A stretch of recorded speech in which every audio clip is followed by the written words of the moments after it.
پاکستان سے یوکے جانے کے غیر قانونی راستے یعنی ڈنکی روٹس کیسے استعمال کیے جاتے ہیں؟ ہر سال ہزاروں نوجوان پاکستان سے یورپ اور برطانیہ تک پہنچنے کے لیے غیر قانونی راستے استعمال کرتے ہیں۔ یہ خطرناک سفر عام طور پر کوئٹہ سے شروع ہوتا ہے اور تفتان بارڈر کے ذریعے ایران میں داخلہ لیا جاتا ہے۔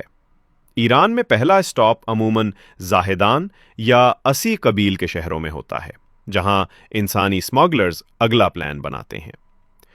وہاں سے سفر تہران یا تبریز کے راستے جاری رہتا ہے اور بعض اوقات کئی دن چھپ کر بھی رہنا پڑتا ہے۔ اس کے بعد راستہ بلغاریہ کی طرف جاتا ہے، پھر سربیا، ہنگری اور آگے آستریا یا جرمنی سے ہوتا ہوا فرانس پہنچا جاتا ہے۔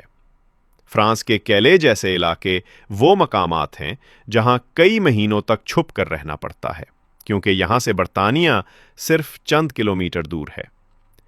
یہاں سے کئی لوگ ٹرکوں یا چھوٹی کشتیاں استعمال کر کے انگلینڈ میں داخل ہونے کی کوشش کرتے ہیں۔ کامیاب ہونے والے اکثر ڈوور یا لندن پہنچ جاتے ہیں۔ یہ سفر نہ صرف خطرناک ہے بلکہ کئی بار جان لیوا بھی ثابت ہوتا ہے۔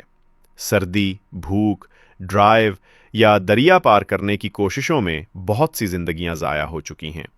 اس لیے یاد رکھیں، قانونی راستہ ہی محفوظ راستہ ہوتا ہے۔ آپ یورپ کے کس شہر میں جانا پسند کریں گے؟ کامنٹ سیکشن میں ضرور بتائیں۔